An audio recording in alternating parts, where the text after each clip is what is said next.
सर्दियों की शुरुआत हो चुकी थी। गगनपुर गांव, जो अपनी हरियाली, शांति और सुखद जीवन के लिए प्रसिद्ध था, अब धीरे धीरे ठंड की चपेट में आ रहा था। गांव में हर तरफ कोहरे की चादर फैली हुई थी। ठंडी हवाएं इस तरह से चल रही थीं, जैसे हर किसी को यह चेतावनी दे रही हो कि आने वाले दिन और मुश्किल होंगे। महेश गांव का एक साधारण किसान था, जो अपनी पत्नी सीमा और 8 साल के पुत्र अजय के साथ रहता था। उसका जीवन खेती बाड़ी पर निर्भर था और वह जानता था कि अगर समय पर खेतों का काम न किया जाए तो फसल बर्बाद हो सकती है। लेकिन ठंड इतनी तेज थी कि उसका मन भी घर से बाहर जाने का नहीं कर रहा था।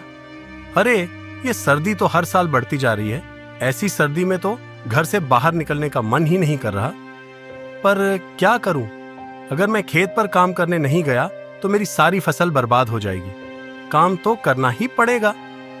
उसकी पत्नी सीमा, जो रसोई में व्यस्त थी, धीरे धीरे लकड़ी के चूल्हे में आग जलाने की कोशिश कर रही थी।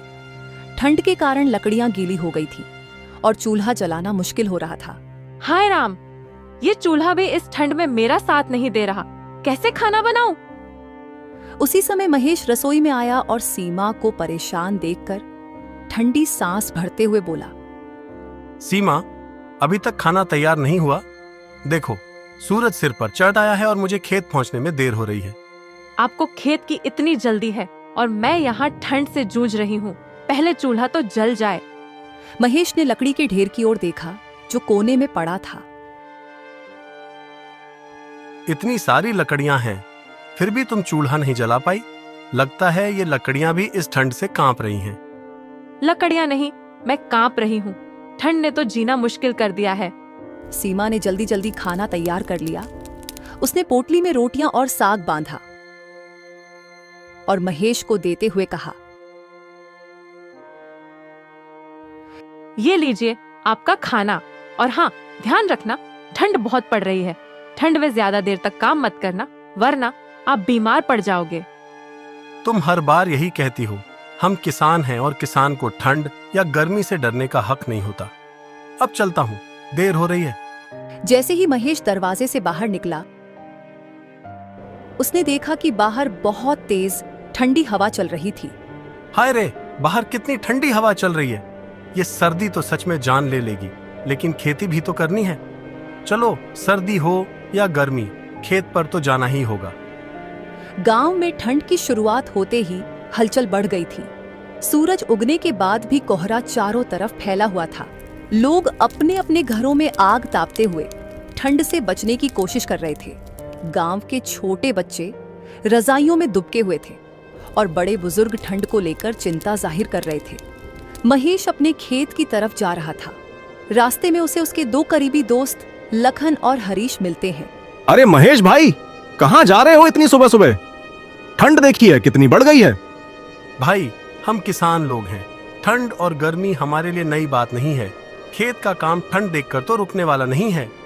हरीश, जो थोड़ा गंभीर स्वभाव का था, उसने गहरी सांस ली और बोला, भाई, ये कोई मजाक की बात नहीं है। इस बार की ठंड बहुत अलग है। सुना है आसमान में ऐसे बादल छाए हुए हैं जो बर्फ जैसी ठंड लेकर आएंगे। तो क्या हुआ भाई, बर्फ गिरेगी तो हम उसमें खेल लेंगे। बचपन की यादें भी ताजा हो जाएंगी। लखन और हरीश ने महेश की बात को अनसुना किया और अपनी बात जारी रखी। महेश भाई, तुम इस बात को मजाक में ले रहे हो। तुम्हें पता है, पिछले साल की ठंड ने हमारे गांव के 6 लोगों की जान ले ली थी। उस समय भी हमने इसे हल्के में लिया था। इस बार हालात और भी खराब हो सकते हैं। हमारे पास न तो मोटी मोटी रजाइयां हैं और न लकड़ियों का पर्याप्त इंतजाम। पिछली साल भी हमने बहुत मुश्किल से सर्दियां काटी थीं। अगर इस बार भी कुछ नहीं किया गया तो पता नहीं क्या होगा। महेश उनकी बातें सुनकर थोड़ा गंभीर हो गया। लखन और हरीश जो कह रहे हैं, क्या सच में हालात इतने बुरे होने वाले हैं? अगर ऐसा हुआ तो मेरा परिवार भी खतरे में पड़ सकता है। क्या हुआ महेश? तुम चुप क्यों हो गए? कहीं हमारी बातें सुनकर तुम्हें भी डर तो नहीं लगने लगा? नहीं भाई, मैं सोच रहा था कि हर साल की तरह इस बार भी ठंड से निपटने का कोई रास्ता निकालना होगा। हरीश ने महेश को टोका। महेश, हमें इस बात को हल्के में नहीं लेना चाहिए। हम सबको मिलकर इस बार ठंड से बचने की तैयारी करनी चाहिए। ये सुनकर महेश थोड़ी देर के लिए चुप हो जाता है। महेश भाई, तुम क्या सोच रहे हो? इस कड़ाके की ठंड से बचने का कोई उपाय हमें भी बताओ। मैं सोच रहा हूं कि तुम दोनों को इस ठंड में नहाना पड़ेगा। शायद इसलिए तुम दोनों घबराए हुए हो। महेश की बात सुनकर लखन और हरीश हंसने लगते हैं। ठीक है, चलो अब हम घर चलते हैं, लेकिन याद रखना, ठंड से बचने का कोई ना कोई उपाय जरूर करना। महेश भी अपने खेत की ओर जाने लगता है, लेकिन उसके दिमाग में अब भी लखन और हरीश की बातें गूंज रही थीं। महेश जब खेत में काम कर रहा था तो ठंडी हवा के झोंकों ने उसके दिमाग में एक अजीब सी बेचैनी भर दी। हल चलाते हुए उसका ध्यान बार बार लखन और हरीश की बातों पर जा रहा था। लखन और हरीश सही कह रहे हैं, इस बार ठंड बहुत ज्यादा होगी। अगर अभी से कुछ नहीं किया तो हालात खराब हो सकते हैं। लेकिन क्या किया जाए? खेत में इतनी फसल नहीं कि इसे बेचकर जरूरतें पूरी हो सके। उसी समय उसके मन में एक विचार आया। ठंड में सबसे ज्यादा जरूरत किस चीज की होती है? लकड़ियों की। हर घर में आग जलाने के लिए लोग लकड़ियां खरीदते हैं। क्यों ना मैं अभी से जंगल से सूखी लकड़ियां काटकर जमा करना शुरू कर दूं। ठंड बढ़ने पर इन्हें बेचकर अच्छा पैसा कमा सकता हूं। यह सब सोचकर महेश घर की तरफ चल देता है। घर पहुंचकर उसने सबसे पहले अपनी पत्नी सीमा को बुलाया।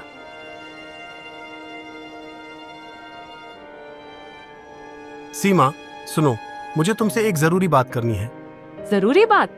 तुम हमेशा काम और फसल की चिंता करते हो, क्या अब कोई नया सपना देख लिया है? नहीं सीमा, इस बार यह सपना नहीं, एक योजना है। अगर यह सफल हुई तो हमारी गरीबी हमेशा के लिए खत्म हो सकती है। क्या योजना है, बताओ। महेश ने सीमा को अपनी योजना विस्तार से समझाई। मैंने सोचा है कि मैं जंगल से सूखी लकड़ियां काटकर जमा करूंगा। जब कड़ाके की ठंड होगी तो गांव वालों को आग जलाने के लिए इन लकड़ियों की जरूरत होगी। तब मैं उन्हें अच्छी कीमत पर बेचूंगा। इस तरह हम पैसे भी कमाएंगे और जरूरतमंदों की मदद भी करेंगे। सीमा उसकी बातें सुनकर पहले थोड़ी चिंतित हो जाती है। पर महेश, यह इतना आसान नहीं है। जंगल में अकेले जाकर लकड़ियां काटना खतरनाक हो सकता है, और फिर अगर ठंड में लोग लकड़ियां खरीदने के लिए पैसे नहीं दे पाए तो हमारी सारी मेहनत बेकार चली जाएगी। सीमा, हर योजना में जोखिम तो होता ही है। अगर मैंने यह जोखिम नहीं उठाया तो हम यहीं के यहीं रह जाएंगे। हमें अपनी गरीबी से बाहर निकलने का यह मौका हाथ से नहीं जाने देना चाहिए।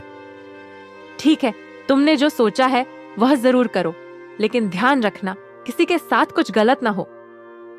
तुम बस मेरा साथ दो, बाकी सब मैं संभाल लूंगा।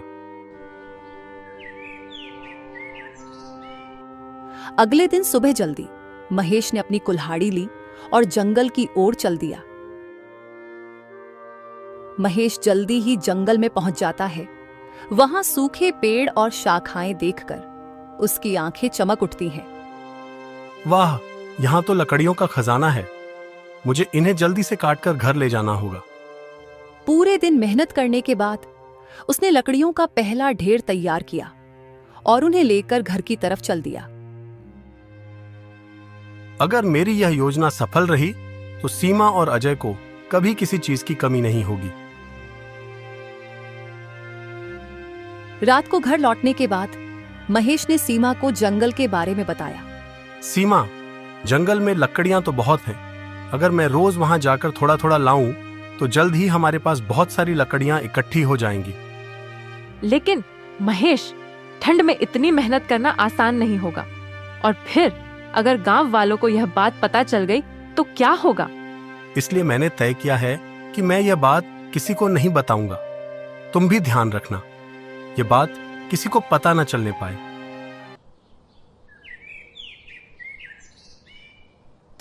महेश अपनी कुल्हाड़ी लेकर हर सुबह निकल पड़ता था। यहां तो कोई आता जाता नहीं दिखता। अब बस जल्दी से लकड़ियां काट लेता हूं। महेश ने एक सूखा पेड़ देखा। वह पेड़ बड़ा था और लकड़ियां काटने के लिए बिल्कुल सही था। अरे वाह, इतना बड़ा पेड़! इस पेड़ की लकड़ियां पूरे हफ्ते के लिए काफी होंगी। लकड़ियां सिर पर रखकर महेश वापस गांव लौट रहा था। रास्ते में लखन और हरीश उसे देखकर चौंक गए।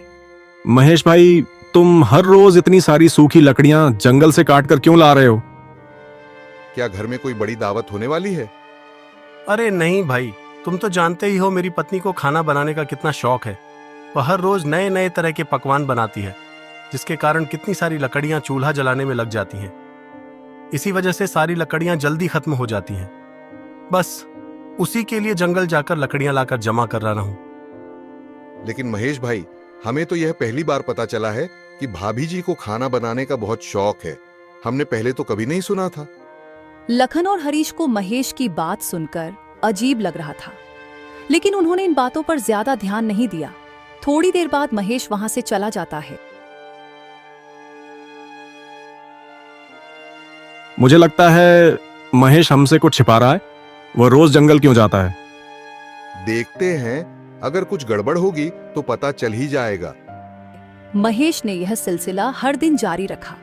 वह सूरज उगने से पहले जंगल पहुंचता और लकड़ियां काटकर लौट आता। धीरे धीरे उसके घर में लकड़ियों का बड़ा भंडार लगने लगा। एक दिन सीमा ने महेश से कहा, महेश, ये सब क्या कर रहे हो? इतनी लकड़ियां जमा कर ली हैं कि घर में रखने की जगह नहीं बची। सीमा, तुम चिंता मत करो, अभी वक्त आएगा जब ये लिए लकड़ियां सोने से भी ज्यादा कीमती बन जाएंगी। लेकिन अगर लोग इसे खरीदने की बजाय खुद जंगल से लकड़ियां लाने लगे तो तुम्हारी सारी मेहनत बेकार हो जाएगी। तुम्हारी बात सही है, लेकिन ठंड और बारिश आने पर लोग जंगल में नहीं जा सकेंगे। बस तुम देखती जाओ। महेश, ये सब करना मुझे ठीक नहीं लग रहा।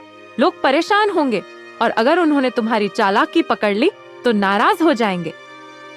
अरे सीमा, तुम कुछ नहीं जानती। ये तो मेरी मेहनत है, मैं इसका सही इस्तेमाल करूंगा। ठीक है, पर याद रखना, जरूरत से ज्यादा लालच कभी भी अच्छा नहीं होता। कुछ दिनों बाद सर्दियों ने अपना असली रूप दिखाना शुरू कर दिया था। गांव के लोग अपने अपने घरों में ठंड से बचने के लिए आग जला रहे थे, लेकिन समस्या यह थी कि अधिकतर लोगों के पास लकड़ियां खत्म हो रही थी। महेश, जिसने महीनों से जंगल से लकड़ियां काट काट कर अपने आंगन में एक बड़ा भंडार बना लिया था, अब अपनी योजना को अमल में लाने के लिए तैयार था। उसने अपने घर के बाहर एक बड़ा बोर्ड लगाया जिस पर लिखा था, सूखी लकड़ी 5 रुपये किलो। ये पढ़कर गांव के लोग चौंक गए। क्या महेश लकड़ी बेच रहा है? ये तो हम सबके साथ चालाकी कर रहा है। हमें पहले से शक था कि महेश हर दिन जंगल क्यों जा रहा है, लेकिन हमने इसे हल्के में लिया। अब देखो, ये हमारी मजबूरी का फायदा उठा रहा है। महेश ने उन लोगों की बातें सुनी, लेकिन वह अपनी जगह से हिला नहीं। मुझे किसी की परवाह नहीं, मैंने मेहनत की है। ये लकड़ियां मेरी हैं और इन्हें बेचने का पूरा हक मेरा है। धीरे धीरे ठंड इतनी बढ़ गई कि कई परिवारों के लिए रात काटना मुश्किल हो गया। जिनके पास पहले से लकड़ियां थीं, वे बचाकर इस्तेमाल कर रहे थे, लेकिन बाकी लोग बेचैन थे। हर गुजरते दिन के साथ ठंड और भी बढ़ती गई। बर्फीली हवाओं ने गांव को अपने शिकंजे में कस लिया। रातें इतनी ठंडी थीं कि लोग आग के बिना सो नहीं सकते थे, लेकिन गांव के ज्यादातर घरों में लकड़ियां खत्म हो चुकी थीं। ठंड बहुत बढ़ गई है और घर में लकड़ियां खत्म हो गई हैं। अब हम क्या करें? महेश तो ऊंचे दामों पर लकड़ियां बेच रहा है। उससे लकड़ी खरीदने से अच्छा है कि हम भी जंगल जाकर अपने लिए लकड़ियां काट कर ले आए। अगर हम जंगल से लकड़ियां लाएंगे तो हमें महेश से लकड़ियां नहीं खरीदनी पड़ेंगी। ये बात महेश को पता चलती है तो वह चिंता में पड़ जाता है, क्योंकि अब उसका लकड़ियां बेचने का व्यापार सफल नहीं हो पाएगा। अरे सीमा, क्या तुमने सुना? कल गांव के सभी लोग सूखी लकड़ियां काटने जंगल जा रहे हैं। अगर वह सूखी लकड़ियां काट कर ले आएंगे तो हमसे लकड़ियां कौन खरीदेगा और मेरी सारी मेहनत बेकार हो जाएगी। हाँ जी, मैंने सब सुना। अब भगवान ही हमारी मदद कर सकता है। कुछ ही देर में रात हो जाती है और दोनों पति पत्नी खाना खाकर सो जाते हैं। रात में आसमान में अचानक काले बादल घिर आते हैं। जोरदार हवाएं चलने लगती हैं और कुछ ही देर में तेज बारिश शुरू हो जाती है। बारिश के कारण जंगल के सभी पेड़ पौधे गीले हो जाते हैं, जिसके कारण जंगल में एक भी सूखी लकड़ी नहीं बचती है। सुबह होने पर महेश और सीमा बारिश को देखकर बहुत खुश हो जाते हैं। देखिए, भगवान ने हमारी सुन ली। रात को बारिश होने की वजह से सभी पेड़ पौधे गीले हो गए होंगे। अब जंगल में कोई भी सूखी लकड़ी नहीं बची होगी। हाँ, तुमने बिल्कुल सही कहा सीमा। गांव वाले अपने आप को बहुत चालाक समझ रहे थे, लेकिन इस बारिश ने उनकी चालाकी को ढेर कर दिया। अब मैं इन सभी लकड़ियों को 5 रुपए की बजाय 10 रुपए किलो बेचूंगा। महेश, यह सही नहीं है। गांव वाले पहले ही परेशान हैं। अब कीमत बढ़ाना उनकी मजबूरी का फायदा उठाना है। ऊपर वाले ने आपकी मेहनत बचाने के लिए बारिश करवा दी है। आप ऐसे वक्त में गांव वालों की मजबूरी का फायदा न उठाएं। गांव वाले हमसे नाराज हो जाएंगे। मुझे किसी की नाराजगी की परवाह नहीं। मैंने मेहनत की है और इसका फल मुझे मिलना चाहिए।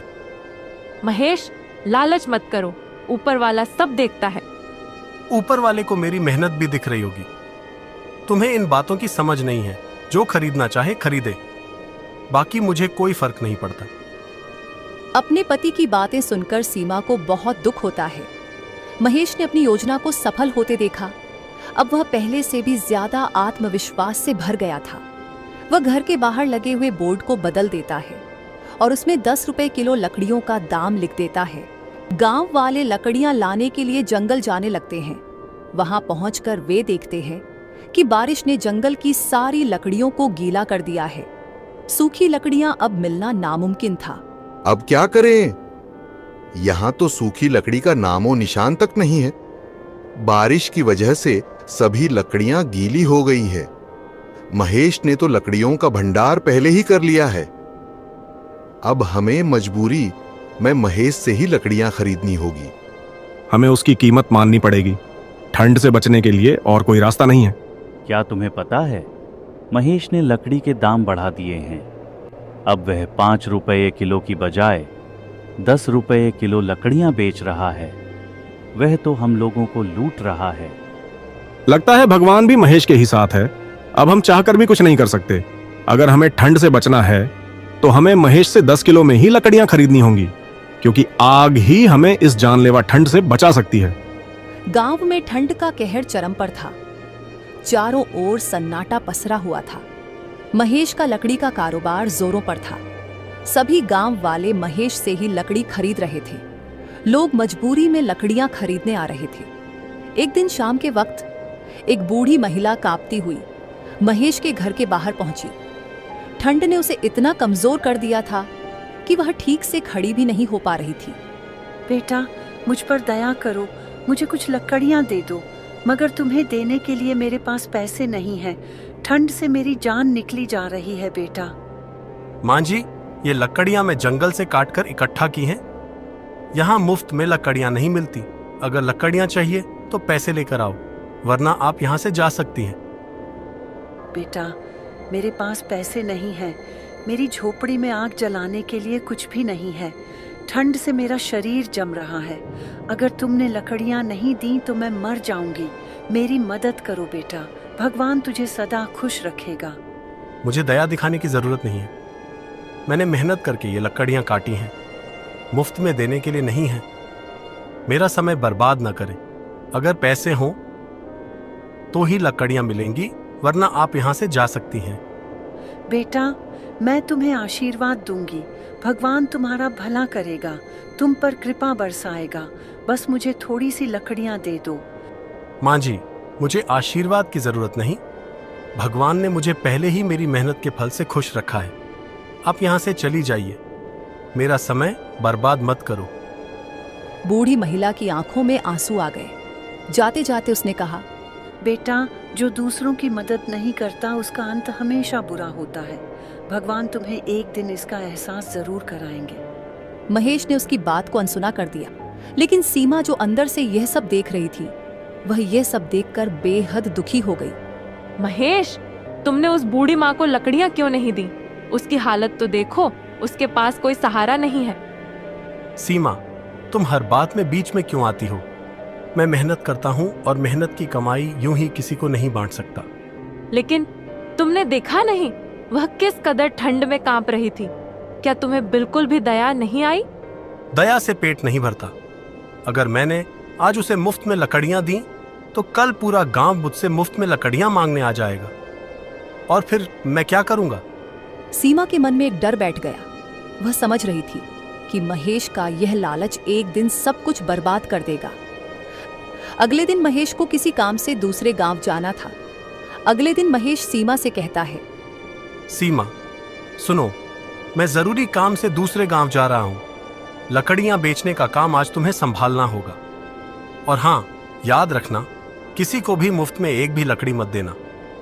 लेकिन महेश, ठंड इतनी ज्यादा है, लोग हमारी तरफ आस भरी नजरों से देख रहे हैं। क्या हम थोड़ा दयालु नहीं हो सकते?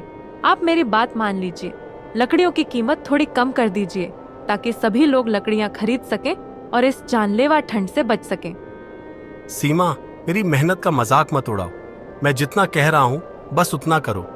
अगर तुमने दया दिखाई तो हमारी सारी मेहनत बर्बाद हो जाएगी, समझी? अपने पति की इतनी कड़वी बातें सुनकर सीमा चुप हो जाती है, लेकिन वह मन ही मन यह समझ जाती है कि विनाश की घड़ी नजदीक है। इसके बाद महेश दूसरे गांव की तरफ निकल जाता है। शाम ढल चुकी थी। सीमा घर के बाहर बैठकर आग ताप रही थी, जबकि 9 साल का अजय अंदर कमरे में रजाई में दुबका हुआ था। ठंड इतनी बढ़ गई थी कि रजाई भी उसे गर्मी का एहसास नहीं दे पा रही थी। ये कैसी ठंड है? माँ तो बाहर आग ताप रही है, लेकिन मैं यहाँ ठंड से कांप रहा हूँ। घर में इतना सारा लकड़ी का ढेर है, फिर भी मैं इस हालत में हूँ। पिताजी तो हमेशा मुझे आलसी बोलते हैं, लेकिन आज मैं उन्हें दिखा दूंगा कि मैं भी अपना काम खुद कर सकता हूँ। मैं अपने लिए खुद आग जलाकर आग ताप लेता हूँ। अजय ने सोचा कि वह खुद लकड़ियों से आग जलाएगा, लेकिन उसे यह नहीं पता था कि ऐसा करने से क्या हो सकता है। अजय चुपके से उठा और लकड़ियों के ढेर की ओर गया। इतनी सारी लकड़ियां हैं तो मैं क्यों ठंड में तड़पूं? मैं भी आग जलाकर माँ की तरह बैठकर गर्मी लूंगा। उसने लकड़ी के एक छोटे टुकड़े को जलाने की कोशिश की। कुछ ही मिनटों में आग ने विकराल रूप ले लिया। लकड़ियां सूखी होने के कारण तेजी से जलने लगी। आग की लपटें इतनी तेज हो गईं कि कुछ ही देर में पूरा घर आग की लपटों में समा गया। गांव वाले आग बुझाने के बारे में कुछ सोचते, लेकिन तब तक बहुत देर हो चुकी थी। घर पूरी तरह राख में बदल गया था। अजय, जो आग से बचने के लिए एक कोने में खड़ा था, धुएं और आग की लपटों से घिर गया। कोई भी उसे बचाने नहीं आ पाया। अजय का मासूम जीवन उसी आग में खत्म हो गया। महेश जब दूसरे गांव से वापस लौटा, उसने देखा कि उसका घर पूरी तरह से राख के ढेर में बदल चुका था और घर के बाहर गांव वाले खड़े थे। सीमा, अजय, तुम दोनों कहाँ हो? तभी उसने सीमा को देखा। उसकी आंखें लाल थीं और चेहरा आंसुओं से भरा था। सीमा, क्या हुआ? ये सब कैसे हुआ? सब खत्म हो गया महेश। अजय कहाँ है? वह ठीक तो है ना? सीमा ने कुछ नहीं कहा। उसने अपना सिर झुका लिया और फूट फूट कर रोने लगी। सीमा, बोलो, अजय कहाँ है? अजय वह लकड़ियों के ढेर में आग लगाने चला गया था। उसे ठंड लग रही थी। वह नहीं जानता था कि आग से हमारा घर भी जल सकता है। जैसे ही उसने लकड़ियों में आग लगाई और फिर पूरा घर आग की लपटों में समा गया। ये मैंने क्या कर दिया? ये सब मेरी लालच और घमंड का नतीजा है। गांव वाले धीरे धीरे पास आए। उनमें से लखन महेश के पास आया और महेश से बोला, महेश, अगर तुमने अपनी लालच और लकड़ियां बेचने की जिद न की होती तो आज यह दिन न देखना पड़ता। तुमने अपने परिवार को खुद इस हाल तक पहुंचाया है। हमने तुम्हें बहुत समझाया था, लेकिन तुमने किसी की नहीं सुनी। महेश ने कोई जवाब नहीं दिया। वह बस राख के ढेर को देखता रहा। अजय, मेरे बेटे, मैं तुझे बचा नहीं सका। सीमा ने धीमे स्वर में कहा, अगर तुमने गांव वालों पर थोड़ी दया दिखाई होती तो शायद भगवान भी हमारे साथ दया करते, लेकिन तुमने हर किसी की मदद करने से इनकार किया और अब देखो, भगवान ने भी हमें अकेला छोड़ दिया। ये मैंने क्या कर दिया? ये सब मेरी गलती है। मैंने पैसे के लिए अपनी इंसानियत को दांव पर लगा दिया और अब भगवान ने मुझसे मेरा सब कुछ छीन लिया। अगर मैं थोड़ा सोचता, अगर मैं थोड़ा समझता तो मेरा बेटा आज जिंदा होता। मैं अपनी ही चालाकी में हार गया। देखा, लालच का नतीजा क्या होता है। महेश, तुमने आज सब कुछ खो दिया। हाँ, लेकिन अब भी तुम्हें अपनी गलती से सीखना होगा, वरना भगवान तुम्हें कभी माफ नहीं करेंगे। महेश ने अपनी गलती से सबक लिया। उसने तय किया कि अब से वह कभी लालच नहीं करेगा और लोगों की मदद करेगा। उसने गांव वालों के सामने माफी मांगी। मुझे माफ कर दो, मैंने लालच किया और तुम सबकी मदद नहीं की। इस गलती की सजा मुझे मिल गई है। आज के बाद मैं कभी ऐसा नहीं करूंगा। गांव वालों ने उसे माफ कर दिया, लेकिन उसके दिल में अजय की याद हमेशा के लिए एक गहरा घाव कर गई थी।